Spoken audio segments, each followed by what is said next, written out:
Today on the Digg Podcast is something very different. I've never had 1, 2, 3, 4, 5, I've got counting around me here, 5 guests on the podcast at the one time. So it's going to be very exciting and a very different time for the podcast. It's all about, and I know you're all going to love it, entrepreneurs on their startup journey. And I think that this is a conversation that's needed. It's refreshing to hear people talking about the challenges as well as the highs, because there's certainly lots of challenges, and it's only whenever people say it out loud and talk about it openly that it helps other people. It is in partnership with GoFor It, and GoFor It is an organisation that is ran throughout all of the council areas. It's free. It helps people on that startup journey that are trying to go for it, basically.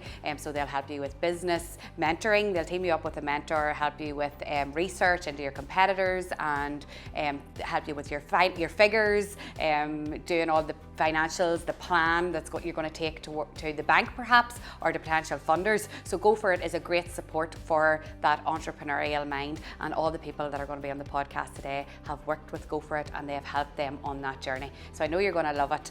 They're all amazing entrepreneurs in their own right, and I can't wait for you to hear all about their challenges, but also the highs, of which there have been plenty. Good morning, everybody. Welcome to the roundtable discussion here in the beautiful Harrison. And this is in partnership with GoFor It, as you all know, and it's all about vision to venture, but the entrepreneurial journey that you've all been on and that have got some support from GoFor It, but also you guys have made the magic happen. So we can't wait to hear all about it today. For anybody that doesn't know me, I am Caroline O'Neill, and I'm just like you, as in I have been where you are. I've sat in that first few years of business and worried and stressed, but also celebrated the highs. So I know when you're going to be talking about things that I absolutely resonate with them. And that's why I was so excited when they asked me to be part of this discussion today. But basically, we're going to discuss also how GoFor It has helped you on your journey, and what kind of advice you would give to other people who perhaps have that wee idea that you all had at one stage, and it's now flourished into this amazing business. So we can't wait to hear about it. For anyone that's listening on whatever platform or watching on social media, we're joined today by Melanie Harrison, who is right beside me here, who is the owner of Harrison Chambers of Distinction. What a setting we have today, Melanie, for this roundtable discussion. Also, John McCourt. He probably needs no introduction. You're going to know who he is because he's the owner of Big Fat Beard. And he is right over here because he has an amazing beard that we're going to hear all about now as part of his business journey.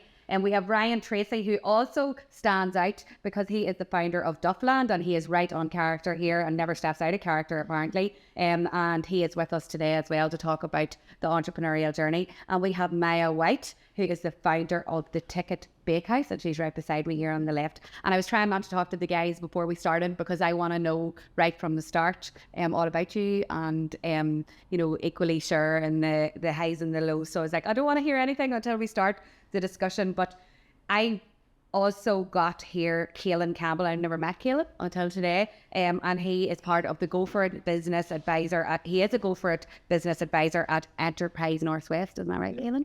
So we're going to hear about how you can help people who are perhaps listening that have that wee idea, and how maybe you've helped some of the people that are on the panel today as well, or around the table. Excuse if my language changes, because sometimes it's a panel. It's never been quite so, informal and lovely, Melanie. So thank you for creating this space for us. But I'd give an introduction, but I would love if you guys would, I don't know your business, you know it better. So if you just want to tell us a wee brief synopsis of what your business is. Do you want to start, Ryan? Yeah, no problem at all. So yeah, my name's Ryan Tracy. I'm the founder of Duff Land Limited. And Duff Land Limited is basically an indoor play centre for children. It's also, it has a cafe, and I call it an entertainment centre of excellence. We do a lot of entertainment in there. So basically, I had a vision for this a few years back. I am an entertainer myself, and I have multiple Guinness World Records in doing speed balloon modelling, would you believe? So that got me started into this kind of industry. And then whenever I looked at it, I thought, I can level that up. And that was always my ambition, is to delve into this head first, bigger than I thought it was going to be. But now I'm in the process of building the blueprint of what I believe will change indoor soft play and interaction and engagement for kids in the years and decades to come, because I've got, I've got 7 kids, so I can see it. I can see it every weekend. I can see, and my core values are on that every child should have a fantastically positive experience whenever they're in these centres. post-COVID world, it's very important for them to get back and socialising, exercising away from screen time. So yeah, we've got a big plan ahead. We've got a strategy in place, and we're just chipping away at it. But hey, you have to turn up every day, and if you don't, you fall behind. You do, and I can't wait to hear now, because I'm a mummy myself, so anywhere that, you know, my kids can have fun and I can maybe have a coffee, I really want to find out more. So we're going to hear all about your plans for the future as well. And then John, do you want to tell us about your business? Yes, I'm John McCourt, and I'm the owner and founder of Big Fat Beard, and I also barbershop. So I worked for a well-known motor factors pre-COVID for a number of years. Over COVID, I was made redundant, and in that time, I started sort of developing my own beard care range. And now I have an online store. Everything you see with Big Fat Beard and Barbershop is from scratch by me. I make everything in-house, developed all the scent profiles, ingredients, have them all cosmetically tested. And recently just opened a new barbershop, which was part of the plan for the 3 years, you know, so. Amazing, great progress in 3 years. And my daddy has a beard, my husband has a beard, so I don't say look after it like you look after yours. But I'm going to have a word with them after we come out of here. And Maya, I can't wait to hear about yours. You want to tell us about your business? Yes, so I am the owner of the Ticket Back House in Collybackie. So it's on an old train station platform. So it's a beautiful old, like the character of the building is unbelievable. And I was presented with the opportunity like a year ago. I was asked kind of just in my back garden by someone that I barely knew. I just kind of said yes. It was not long after my 20th birthday, and I kind of thought I was a wee bit mad because I was so young. I just thought, I don't know if I can do this. But I said yes, and I just thought, how can you like not say yes to an opportunity like that? So it's a small, it's a small sit-in, takeaway, cafe, bakery. So there's coffee, tea, and like funky drinks. I've everything's like baked in-house. So I have scones, pastries, sausage rolls, things like that, really good hearty things. And apparently they're massive. I don't see it. I make them every day. Apparently they're huge now, but you get value for your money. But yeah, like baking's my passion. It's something I've always thought I would be involved with, and open my own business. I feel like the most blessed girl ever. It's exciting. There's challenges every single day, like you say, but there's more ups than there is downs, and you just kind of take them as you come along. But yeah, I absolutely love my wee business. It's wee, but it's mine. Exactly, we's our word here in Northern Ireland. We like to use that, but it's absolutely not. It's big to you because that was such a big step. Yeah. And there's going to be loads of people listening who have that idea as well. Yeah. Like I always wanted to open a bagel bar, but never did it because I was too scared. Yeah. So I admire you, especially at, you know, the younger years to do that. But I can't wait to hear all about it, and we'll come back to you. Melanie, tell us about this gorgeous place. What is this? This is a unique boutique 16-bed accommodation, and really I sort of like to think of the Harrison as a big storybook, because there's a lot of stories of the people who have lived, all famous people have lived in the walls of the building, but also you have got the railings of the Everton Barracks in Derry outside. You've got the floorboards of the Royal Victoria Hospital. You have art from local artists. So it's a story of Belfast, and when you stay here, you do get beautiful accommodation, but you also get an experience and stories. And I think we're a nation of storytellers in Ireland. It really appeals more to sort of international visitors, because they really come in here, and in a way, it's sort of a home from home, but you're in a 4-poster bed and a bathtub in your room and things. So it's maybe a bit more luxurious than your normal bedroom. But they're really going away with great memories and stories of Belfast. So we're all staying the night, right? We're sold, we're staying. And I could resist asking you a few questions before we started, and we'll delve into deeper about what you were before and how this happened. But it's amazing. So we feel so honoured to be here today. So thank you. And Keelan, tell us what you do and how you've helped people like this on their journey. So yeah, I'm Keelan Campbell. I work for Enterprise Northwest. It's in the Northwest in Derry. It's a local enterprise agency. So I'm a business advisor on the GoFor It program, and sitting here today just listening to yourselves is exactly why I love my job, because you see people come in the door, you're quite reserved, not so sure about an idea, and then within a quite short period of time just flourish, and you meet them again and hear the stories, and it's just really, really phenomenal. So I run the GoFor It program for Enterprise Northwest, and the GoFor It program is Northern Ireland startup program.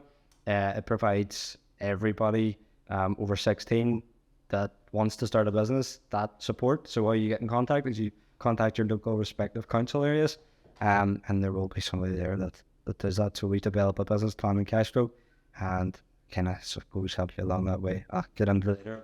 Yes, we're going to delve deeper for people who are interested. And also, if you're watching this on social, we'll have links underneath all the videos, and on the podcast, we'll put links to GoFor It, because there will be people who actually just don't know how to get in touch, but we'll make sure you do whenever you see this content. So we're going to come back to you to see how you can help us, Kaelin. But for you guys, I get so excited whenever I hear everybody's story, because I want to know how and why and what were the challenges and what are the good times and the bad times. So we're going to spend a wee bit of time now with each of you just chatting about that, and I'll probably come back and forth to people, so everybody's going to, get a chance to share. But Melanie, just because you're sitting beside me and you're just the most recent person to speak, I did ask you before, like, oh my God, like when I sit here, I think she's been doing this for years, like this is your background.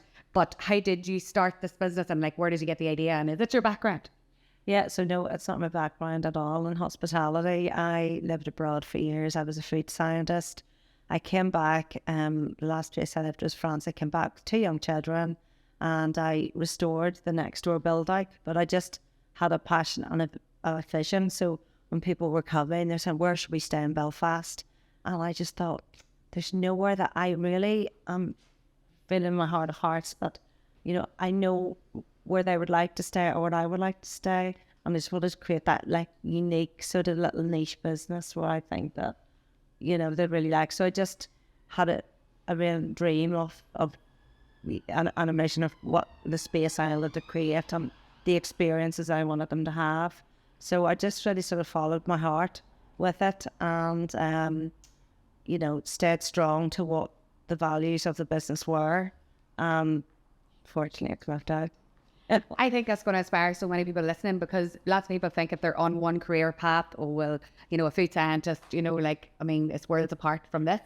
But it makes people realize actually you can change your path no matter what stage you're at or what kind of career you've went down at the start. Yeah, and if anybody's sort of listening on a podcast, say like, I'm not young, I'm in my 50s, it's never too late to change your career path. You don't have to be something forever. You can have loads of different sort of ideas in your life. So even if you're older, you don't have to be a young entrepreneur, you can be an old entrepreneur. Go for it. It's fine. Go for it. Yeah, that's our theme of the day, is definitely to go for it. But I think there's be loads of people thinking, well, and you are 50 is the new 30 these days, so don't worry, you are young.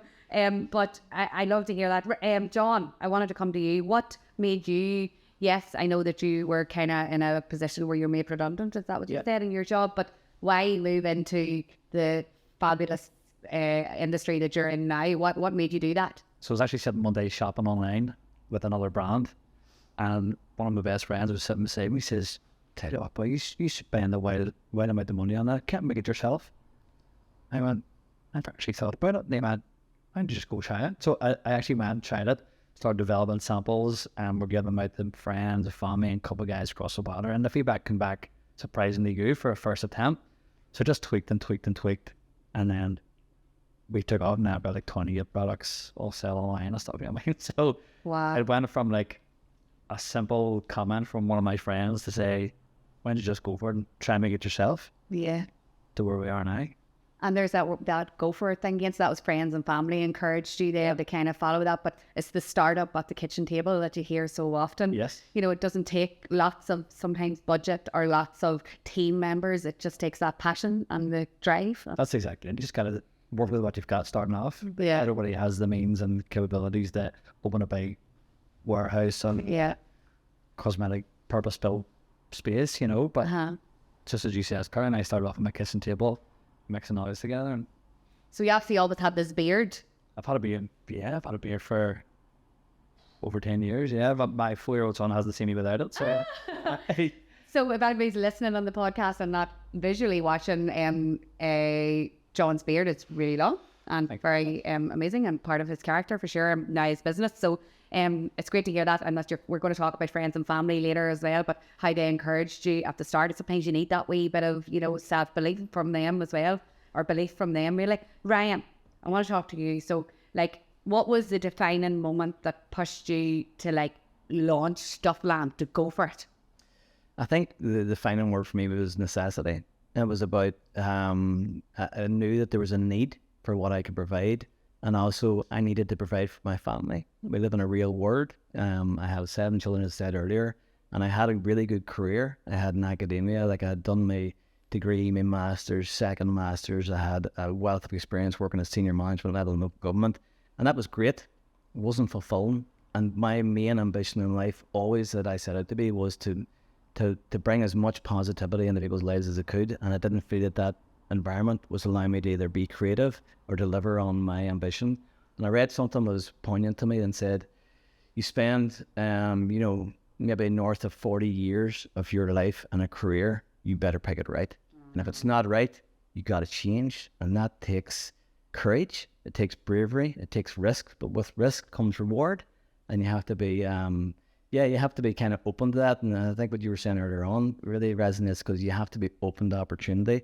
I was always open to opportunity, but I was playing the game of being in contact with society in a way that it had almost sculpted me, which was to conform and to do what you were told and do all that thing. But this inner me, this inner child and this inner ambition, I always dreamt big. I always wanted to be doing something on a global scale. And whenever I broke the barrier of, jeepers, I'd done stuff that was recognized globally, which was nice for the ego, but that's not important. What's important is what is the ethos of what I want to do and what I want to deliver. Still took a lot of risk, and I did. I certainly, I think I probably got a bit of a push, but more of a pull back from people kind of going, you need to tone that down a little bit. So then I'm a believer in strategizing, so I went, right, let me go write this out, let me look at it. And Duff Land was a post-it note on a wall amongst 100 post-it notes. And all them ideas are still floating and sitting, but I had to focus on one. So you have to just commit, focus, passion, and understand that you have to graft. And I'm a grafter at heart, always have been, but and you get knocked back and kicked back all the time and stuff to get there. But listen, I absolutely love challenges. We can tell with that. Like, you're so entrepreneurial, even the way you speak there. Like, there should be loads of people listening going, oh, that's me, and I have a great job and all my qualifications, but I would love to do this, but I'm afraid. But you saying that will help them, Yeah, I think you have to get to a point where you have to go, and this is a big thing. You can see how I'm dressed. I used to care about what people thought about me and how I dressed, and then I need to make a statement. So how I dress is me.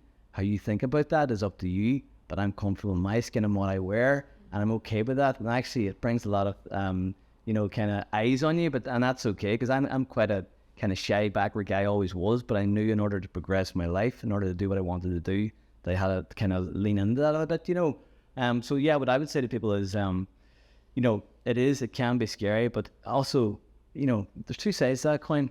The excitement outweighs it massively.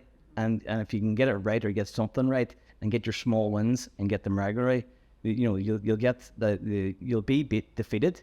You will face failure, but you have to learn from it. And as long as you're willing to get up, rise up and take the next step forward and try and figure it out, you will always figure it out. And if you can't figure it out, what's the big drama? Go back to the drawing board and go again. And as long as you're persistent and you're focused on, like I'm great at visualizing. I can see everything that I want to do in the next 10 years. It's already there. It's locked in. I just got to find a path to get me there. And sometimes that can be difficult. But as I say, if you have people around you and you're connected in and you're open to figuring out ways of problem solving, and I think that's important. And look at the room we're sitting. I know. Bouncing off people is really bouncing off people, and that's definitely a skill you have. So I'm like, how did you get so focused, like 10 years, But we'll talk more about that as well after. But it's great to hear that kind of determination and fire. That's what everybody has sitting right here. And Maya, like, you opened like just after the pandemic, when hospitality probably wouldn't be the most favourable term to people, as in they've struggled, they've found it hard, but you went for it anyway. What was that inside? I know we talked a wee bit about it, but like what made you do it? Honestly, probably just being young and a wee bit like, I'm just going to go for it. Yeah. And like, my mum always said that whenever I was wee, I was fearless. Like, if we were heading to the water and off a cliff, I would have just jumped, not really thought about it. And like, I was asked if I wanted to open the cafe when I was just turned 20. And I just kind of thought, yeah, go for it.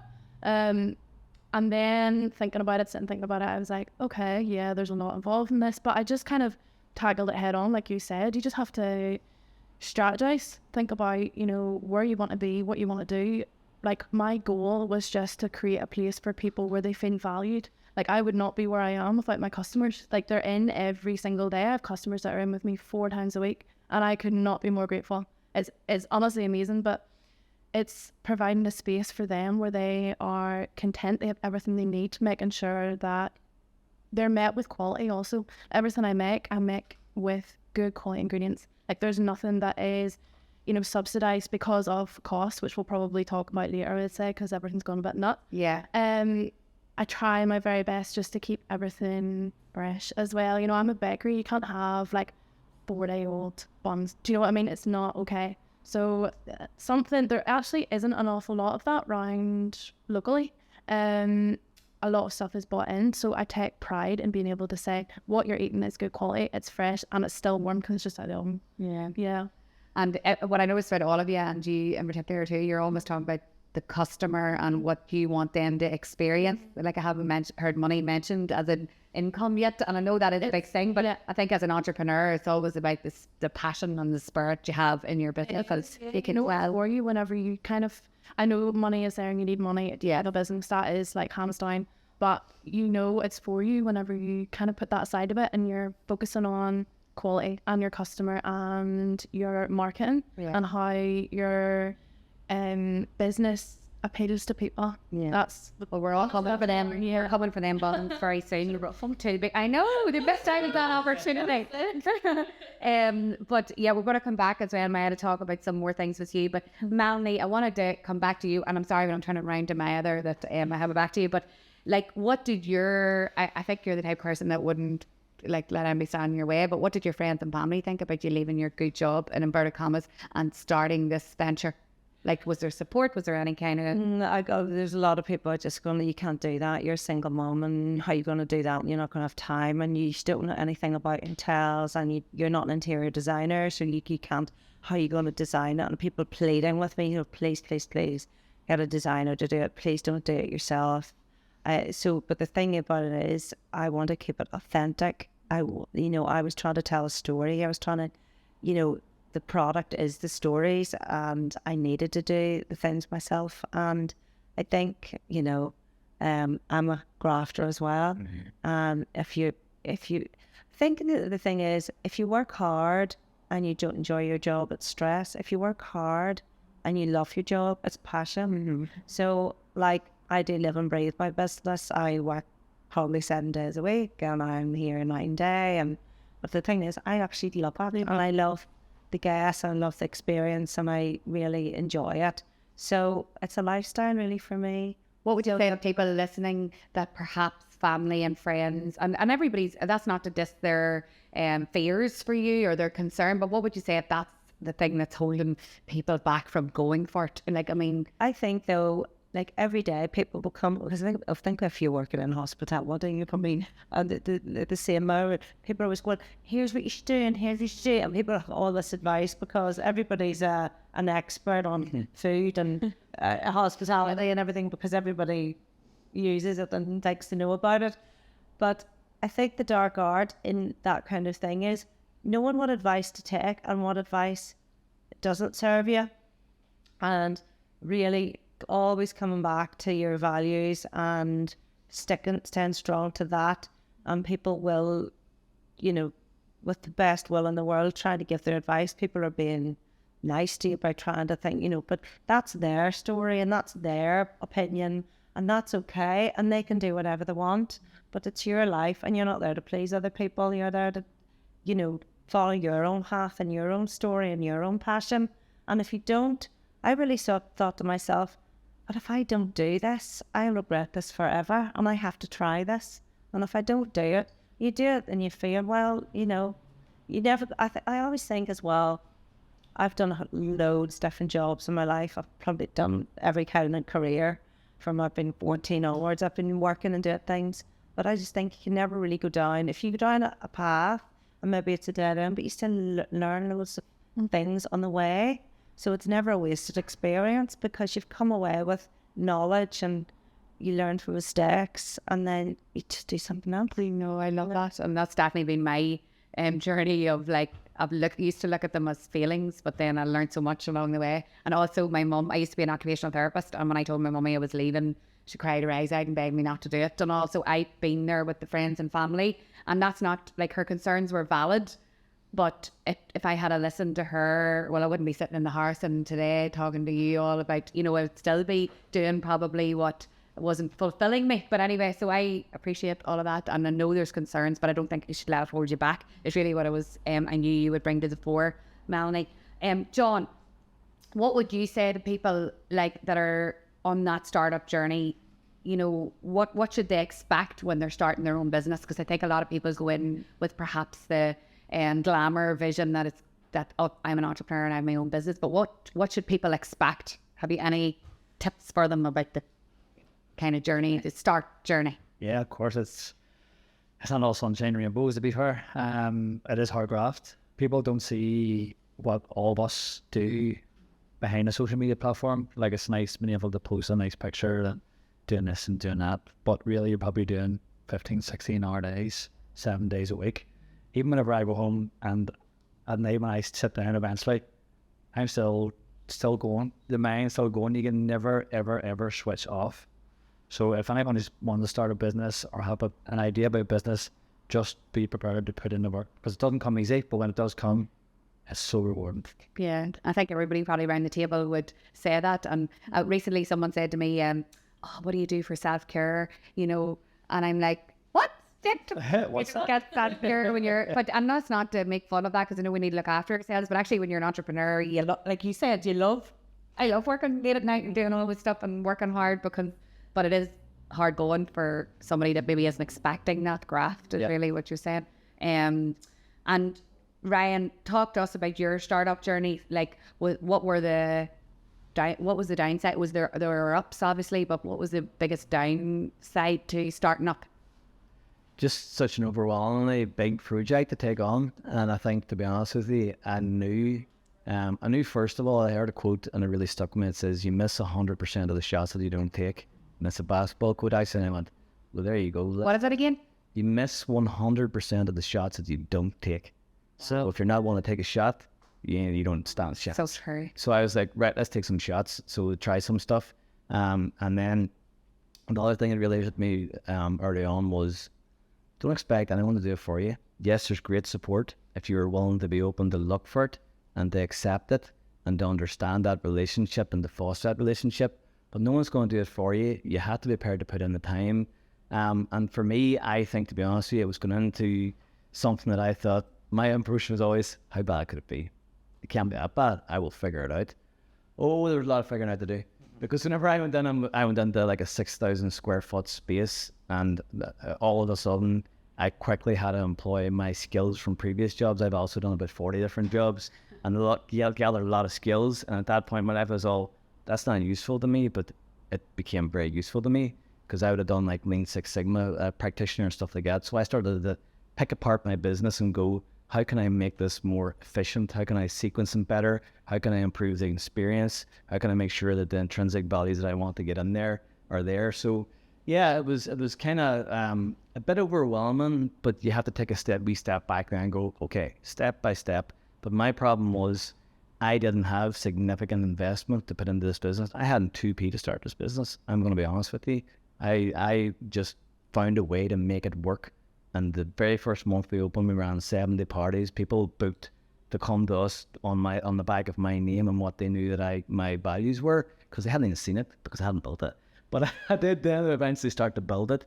And my center has evolved over the last 18 months. Every week people go, that's new. I'm going, it's evolving to I get at the point that I'm satisfied that it is what it should be, which is great. So it's kind of, I'm still working on it. It's a work in progress. But again, I can see further than that and go, this will be the blueprint that I want to replicate, not just across Northern Ireland, the UK, but I do see it as something that can travel way beyond that.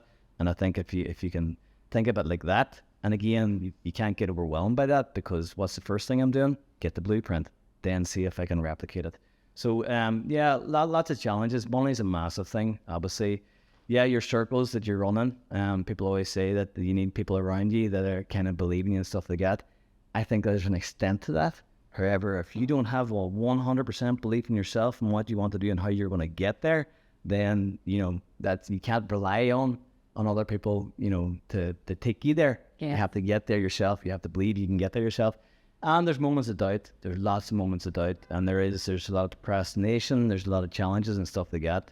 But yeah, if you're willing to find a way, you'll find a way. So there's a thing that I've seen before too about the guy who founded McDonald's, a film called The Founder, and he says it's all about persistence. You have to be persistent, and you're kind of looking for what you want to do.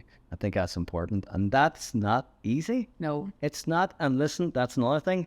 It is not going to be easy at all, but that doesn't mean you can't do it. I know. And there's so much there in what you said, like if you delved into these things, but money we're starting to hear the money word coming in now when we're talking about challenges. And I think all of you would know, and me as well, money is the biggest fear factor. And like you said, it holds you back, because are we ever really going to have enough money to start something and do it the way we really want to do it? But you have to start it and build it.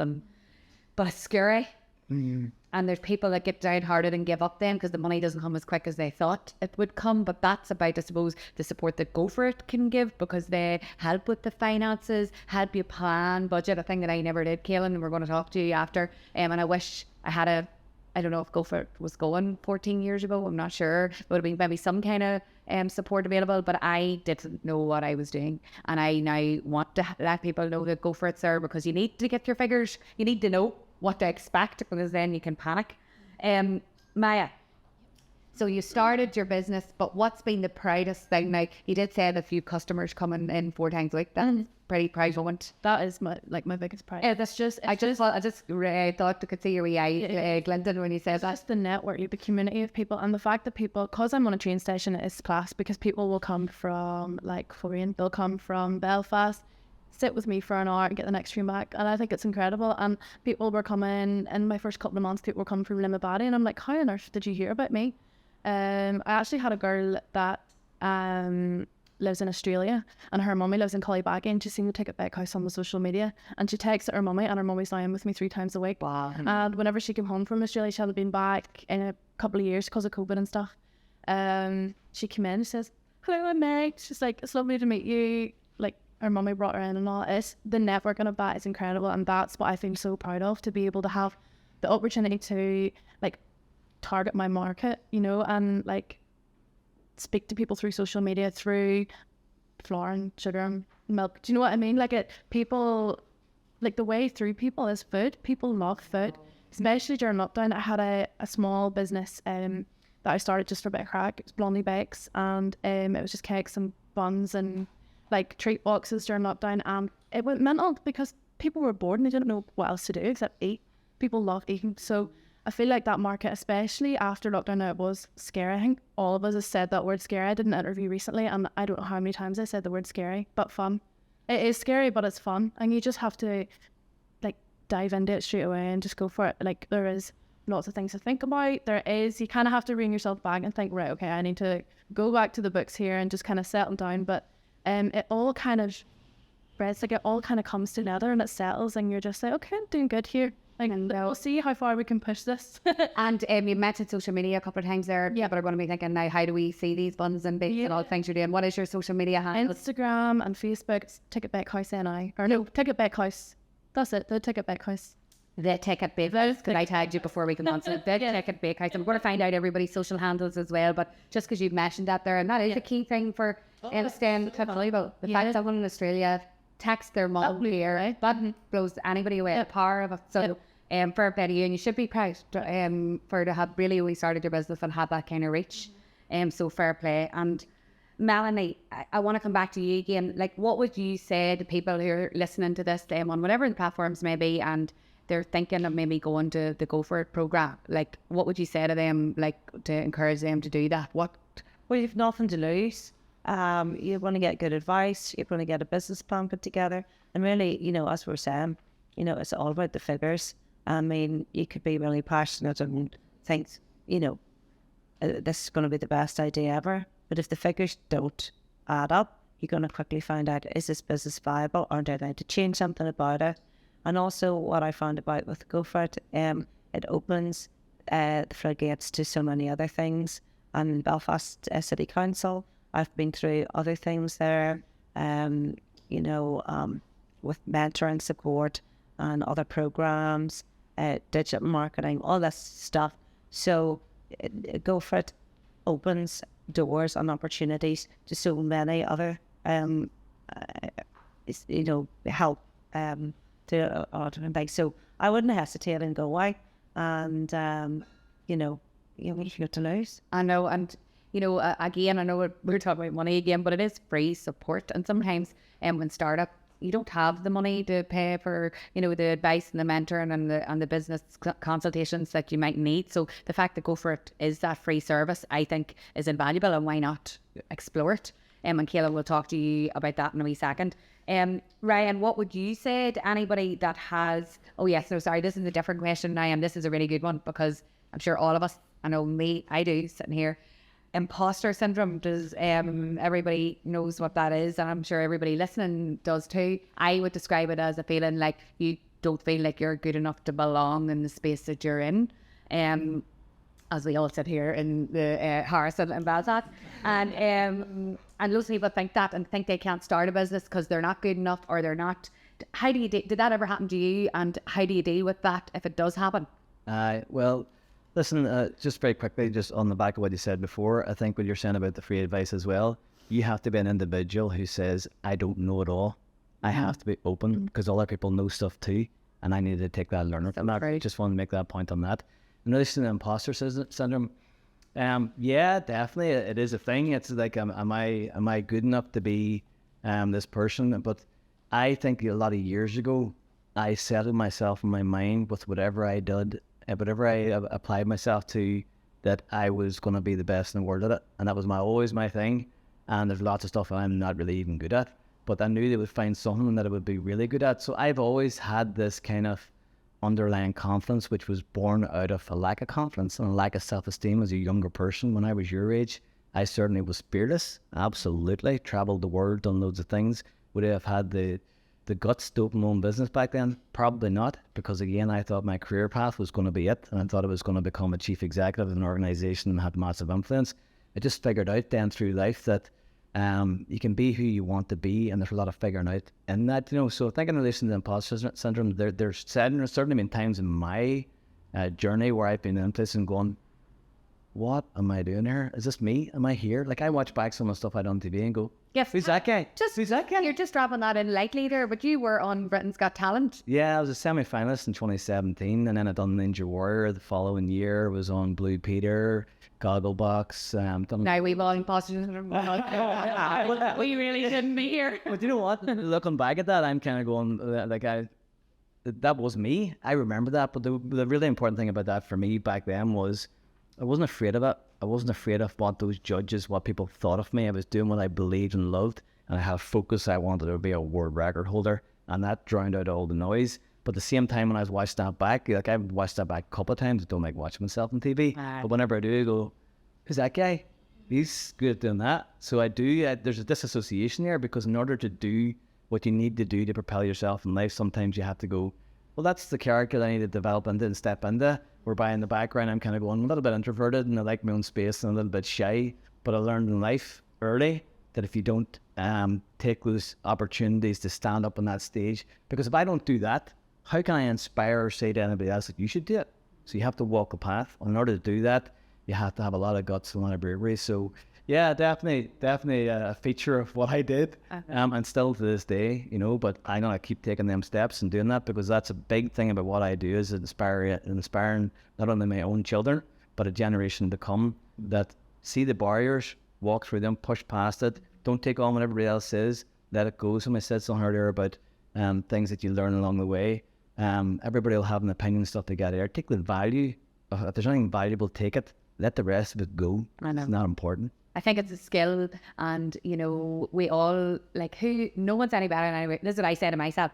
Nobody's any better than anybody else. Actually, right. We're all just normal. Just some people have been luckier in life, or things have happened where they're perhaps deemed as celebrities or richer or whatever. But actually, we're all the same. And I always say that when I go into a room where I'm thinking I don't belong here, or I'm not good enough. And like you said, you nearly have to propel yourself out of the person you really are, and then see, can you cope or whatever. But I don't think anybody should let imposter syndrome, if you're listening, hold them back, because you're the one that's going to suffer, not the people that are perhaps making you feel like the imposter. They're moving on and you've held back. So that's so true, everything that you said there. John, what advice would you give to your younger self? I love this question about starting your own business and about entrepreneurship. So I know I want to say your younger self, like you have only started your business a couple of years ago, but I mean, is there any advice that you would give yourself before you started that you wish you had known, if that makes sense? Like I wouldn't wait. Oh, right. That's good. That's a good one. If I'm 33 now, if I had that idea when I was 20, I'd have thought, no problem. Advice I would give is definitely have a strategy, have a business plan in place and execute it step by step. If you don't have a plan or a strategy, I think you'll struggle to get to where you want to be.